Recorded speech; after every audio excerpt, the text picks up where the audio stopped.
my story, my thoughts on leadership, and then open it up to questions, whatever you want to do.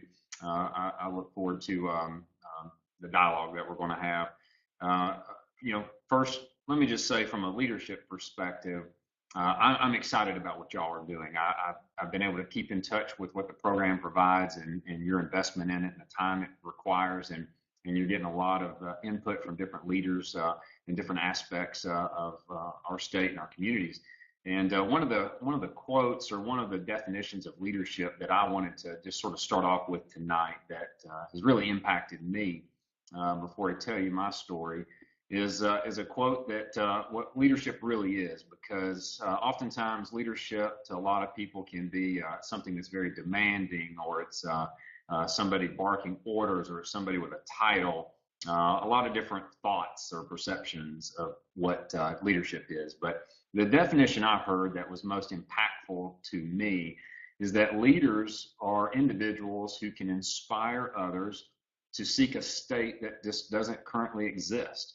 And if you really think about that, that's what a leader does. And that's what our country has been about. That's what the American story truly is that it's been made up of citizenry or individuals who have inspired others throughout time to seek a state that didn't currently exist for them at that time, at that given moment. And that may be an economic state. It may have been something related to ideas. It could have been a business. It could be education, whatever. A lot of different ways to look at that. And that's probably a little bit about my story and how I developed some, because you may not have heard much about how I grew up, but I grew up in the North Georgia mountains, just a normal country boy. And I didn't grow up in wealth. I didn't grow up in politics. Didn't know anything about any of that. I didn't really have an idea of what I would grow up to be in life. I didn't really even know what I was dreaming to be. I didn't know really what I was missing. I mean, I grew up in a good home, a mom and dad that loved me and cared for me, but they couldn't provide all the material things that one might think of. But quite frankly, I didn't even know what that was. That's how disconnected I was from the outside materialistic approach. But I was very content with where I was. But something my dad instilled in me, and that was to dream big, to work hard, and to achieve much, and that was okay, to actually achieve more than he was able to achieve, to work past wherever he was able to get into life. And so it was my father who really inspired me to seek a state that didn't exist for us. And now it took time. It wasn't easy. Because it's sort of like you feel like things are stacked against you, but I didn't really know that. I grew up playing football, so it was a contact sport. I figured life was going to be a contact sport, and certainly it has been, and I know it will continue to be. But my story is one that's really somewhat simple and can be summarized as the American dream and who we are as a community and how we connect and how we work and how we dream and what we achieve. Can happen to anyone, and if it can happen to me, somebody who grew up in a single wide trailer in the mountains of North Georgia, and can be able to make it through life in a family that had never been to college, but I was able to work my way through, and in fact, it took me a long time to get through college. And it was pre-hope scholarship time. My only hope was that student loans and my job would get me through college.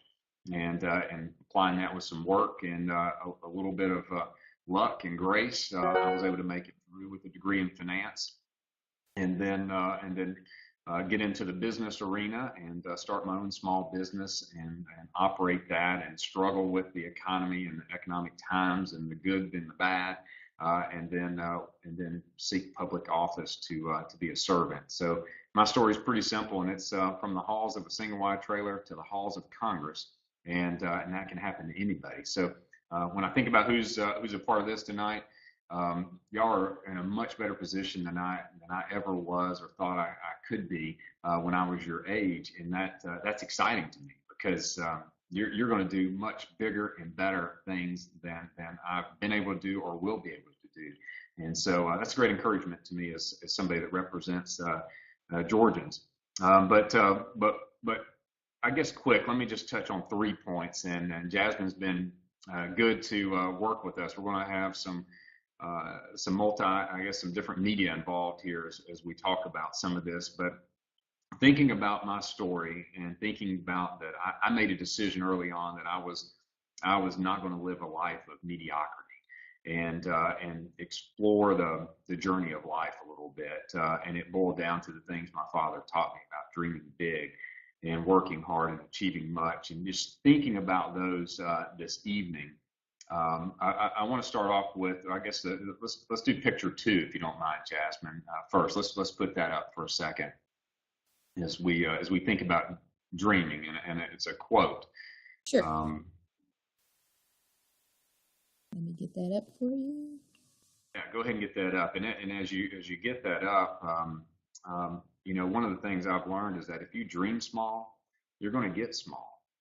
If you dream big, well, you're going to get big. And it may take you a while. It may not be easy, but dreaming small will get you small. And so I want to encourage you to dream big. We have a great country with a lot of great opportunities for each and everybody. And but we can't do that unless we actually have an idea of where we want to go, and it has to be big, and it has, because that's just who we are. Well, that's not. That's a different one. I guess that's picture 1 there. But that is the quote there that I wanted to show you from Ronald Reagan, because America really is too great for small dreams. And so as we think about where we are and where you are in life, and as you're seeking to not only be a leader of the future, you are a leader today. Just know that America is way too great to dream small. But if you do dream small, you're going to get small, and you're free to do that. But I encourage you to dream big. So thanks, Jasmine, for putting that up. And I'll just put a few thoughts in your mind as you think about dreaming. I mean, first of all, we never dream of not achieving anything. We really don't achieve of not having, or dream of not having a purpose in life, or we don't dream of not succeeding. And we certainly, I don't know of anyone who's ever woken up and said, you know what, one day my big dream in life is to be poor. That's just not how we are as Americans. We dream big, but it's not easy. There's going to be conflicts, and I've got a video that somewhat demonstrates the importance of us being diligent. And that'd probably be, let's go with video 2 on this. This is a great example of someone that had a great dream, a big dream, but it wasn't easy, and he didn't give up, and he finished. He didn't finish the way that his dream was he was hoping for, but he finished nonetheless. The only way to success is earned success. It's not entitled success. And that's why y'all are doing exactly what you're doing. But then once you achieve success, achieve it, enjoy it, accept it, it's okay, and embrace it. And know that it's not always easy, and it's not always going to be success. But if you are to have success, you got to know that in order to savor it and truly enjoy it, you have to invest in others. And you're not going to get anywhere in a leadership role or in life in general without the help of others. I didn't get to where I am by myself, and I'll be the first to tell you that. What we've done even here today, the activities that, I'm in my Capitol office now in D.C. I didn't get through this day without the support of my team. And so you got to celebrate those successes, and you also have to lift others up, carry them with you.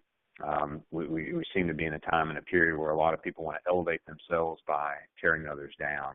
I don't buy into that philosophy. I reject that. I don't think that's who we are as Americans, at least. So thanks, Jasmine. Let's try some questions in the chat box, and I'll do my best to answer. Okay.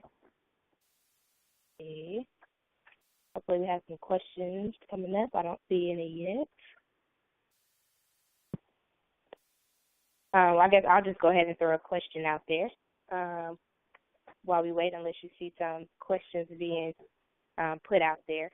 So I guess in your journey or your career to politics, if you I guess weren't in politics, what else would you be doing right now? Where do you see yourself?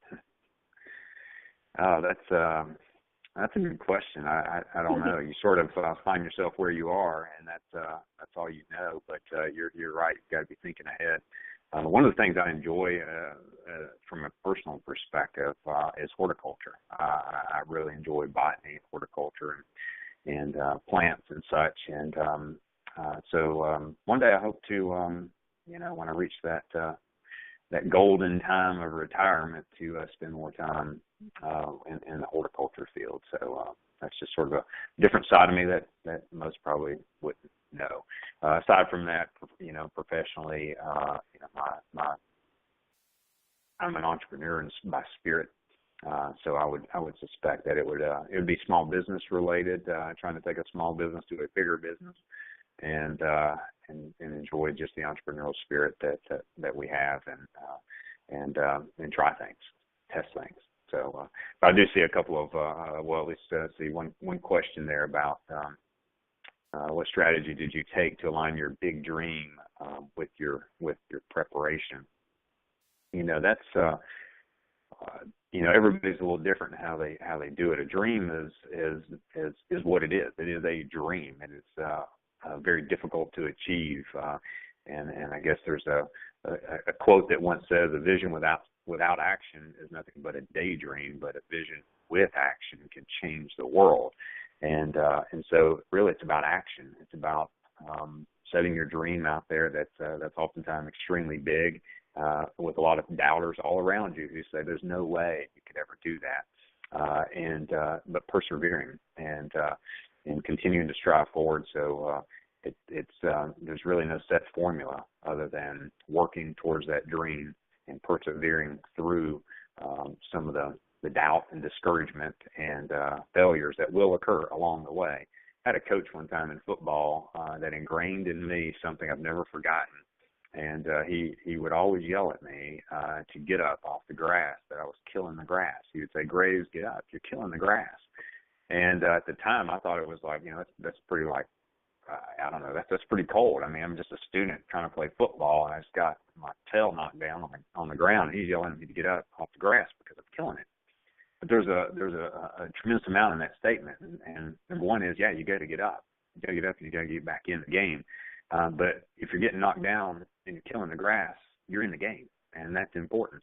I can tell you the guys that don't get knocked down are the ones on the sidelines that have never been in the game. So be in the game. All right, so let's see. Looks like we have a question the second one was from Faith Lucas from Roswell, Georgia. And she says, what were some complications you ran into on your journey to Congressman, and how did you overcome them to succeed? Oh, wow. There's a lot of challenges when you're in a political environment.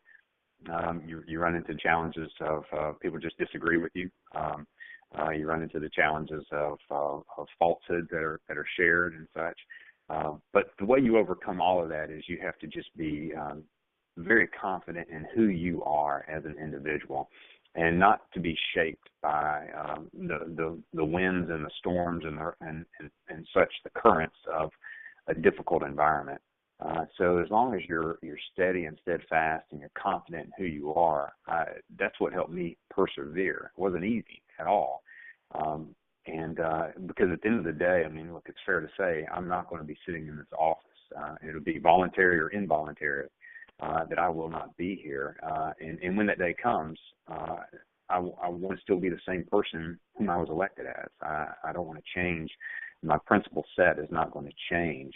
And so it's more than anything just being confident and comfortable in who you are, and in respecting other people's opinions and who they are as well. Wonderful. Thank you. And it looks like we have another question from Evan from Johns Creek. And he says, you spoke of investing in others, and I agree that doing so is something we should all try to do in our daily lives and in our efforts. How would you suggest we invest in others, and are there any groups in particular to invest in?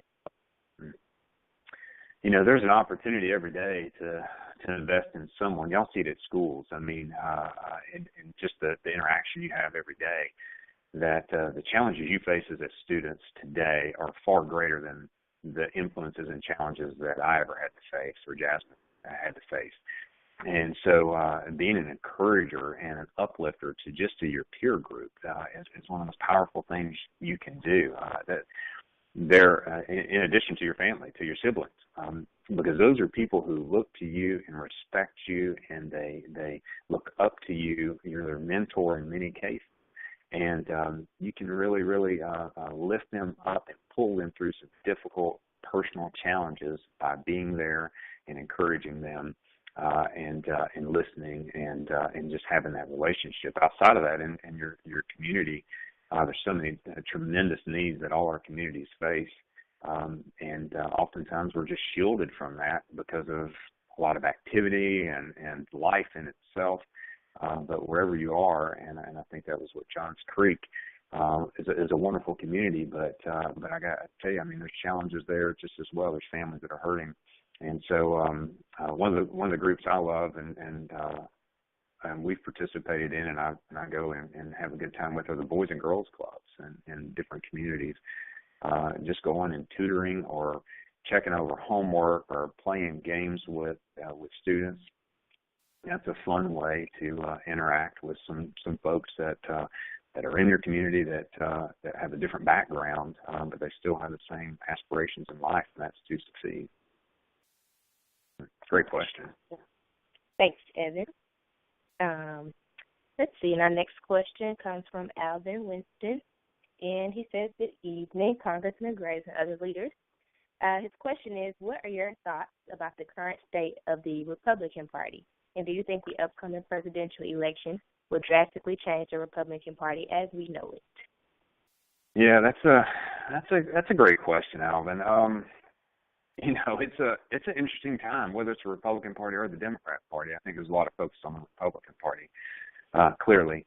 But look, this is not new to the political process, and it seems like every cycle we go through this, and it's all this grand, whether it's I don't know, just some conspiracy or some group is doing something. There just is always some sort of sensationalism that occurs in every election cycle. This one is no different. This one's probably more sensationalized than some have been in the past. But it's nothing new. This is just part of our democracy at work. And but one thing I will say from all of this is that more people are engaged today in the political process because of the variousness of all the candidates and all the diversity and all the different opinions than have been involved in many years. And that should be exciting to all of us because as a representative, I'm just a reflection of my constituency. I'm a reflection of those who voted on any given day. And so the more people you have vote on any given time or day, then the more concentration and true voice or reflection you have of that constituency, whether it's congressional or a U.S. Senate or a presidency. So I think it's healthy for us to have a debate, a deliberate discussion about the issues. However, I probably have some of the similar concerns that you have and everyone else here about the negativity or the divisiveness that's occurring, not just in the Republican Party, but really all across our country in a lot of different ways. That concerns me.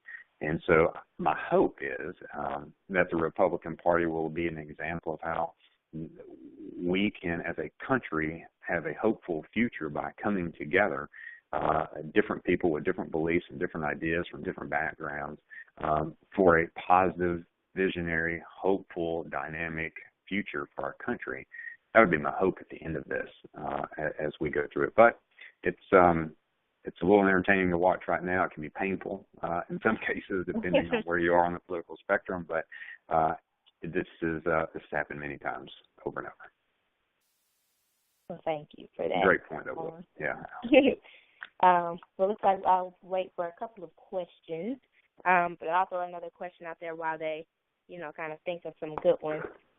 So are aspiring, politicians and just kind of any, careers related to politics. And so what kind of advice would you give these students? Oh, one question came up. Uh-oh. There we are. There we go. I knew they were just thinking. Okay, so many of them, it says Evan, it says many of them are high school seniors. They're trying to decide where to go to college and what to major in. So he wants to know what you majored in while in college. Yeah, no, my final degree was in finance from the University of Georgia, the Terry Business School there. That's not how I started. And I suspect that many of you have had a lot of pressure on you to decide, well, what do you want to be one day in life? And that's probably wrong of folks, whether they be schools or friends or whatever, to put on you, because there's so many cool things you can do in life, and as you develop your own interests and instincts and purpose through life, you need time to do that, but you need time to learn what all those things are. So whatever you begin seeking in college, oftentimes is not how you finish, and sometimes how you finish is not actually the career you get into later on in life. So know that it ebbs and flows. So I would encourage you to follow your passion. Don't follow the trends or the fads or money scales or income scales, all those kind of things. Follow your passion, because you will do the best in life and in school and the things that you love to do, whatever that is, regardless of what the income projections are at the end, because you will succeed when you're passionate and you love what you do. And so it took me a little while to find that, and ended up being finance. I thought I was going to be a computer scientist. I was studying computer engineering for a while. My dad always wanted me to be a doctor. I didn't think that would work out real well, having the last name Graves, but he felt like I could overcome that. But I thought otherwise. But it took me a little while to dial in on finance. I like that. I think he has a point. That would be kind of hard to be Dr. Graves. Dr. Graves is tough. That is tough. Well, speaking of being a doctor, it looks like someone has a question. Kumar from Cummings, and he wants to know what are your thoughts on the future of the medical field? You know, the medical field is a field that's going to be there forever. It's got a lot of challenges right now. A lot of that, whether it's through the healthcare legislation or just whether it's through insurance or whatever it might be, but the medical field is continually advancing. There is always going to be a need. There's always going to be additional science, additional technology, and additional opportunities to provide cures and to aid individuals who are ill. And so that's really it's one of the oldest professions. It's very biblical, and it goes way back in the day. And so I suspect that is one that will still continue to be in our country a priority, and it should be. That's a great way to serve a community or serving those that are sick through a medical profession. You have a passion to do it. It is so broad. It's so vast in how you can be involved, and it's not just a general practitioner physician. It's pathology, or it's the science of it, or it also trends into the forensic side as well. It's an amazing field to be engaged in. So a lot of opportunities there. So I hope that answers your question, Varun. I guess I'll throw my question I was asking out there while they still think. So I know a lot of them are interested in careers in politics and related areas. And so as high school students, what can they do now to kind of see, if they really are interested in the field of politics? Can they intern? Can they, volunteer for, someone's campaign? I don't know if there's any age, restrictions on that, but what can they do now to kind of see if that's something that they really want to do? Yeah, that's great. There's a lot of ways to be involved. You touched on several of them there. Just being involved in campaigns are really quite fun. You can do that on a local community level, whether it's a commissioner or a sheriff or a city council or a state representative, state senate, or a gubernatorial race or federal races. Always needs for that, and it's fun. It will really give you a very open view of the political process, and most people who get involved in a campaign, just volunteering for very simple activities to complex activities, stay engaged in it and enjoy it, and they'll never forget those experiences. Obviously, we have internship opportunities in our office that's available. Our policy is that one has to be 18 years or older, and so generally it's in the college years, and it'll be on a break in between semesters of some sort.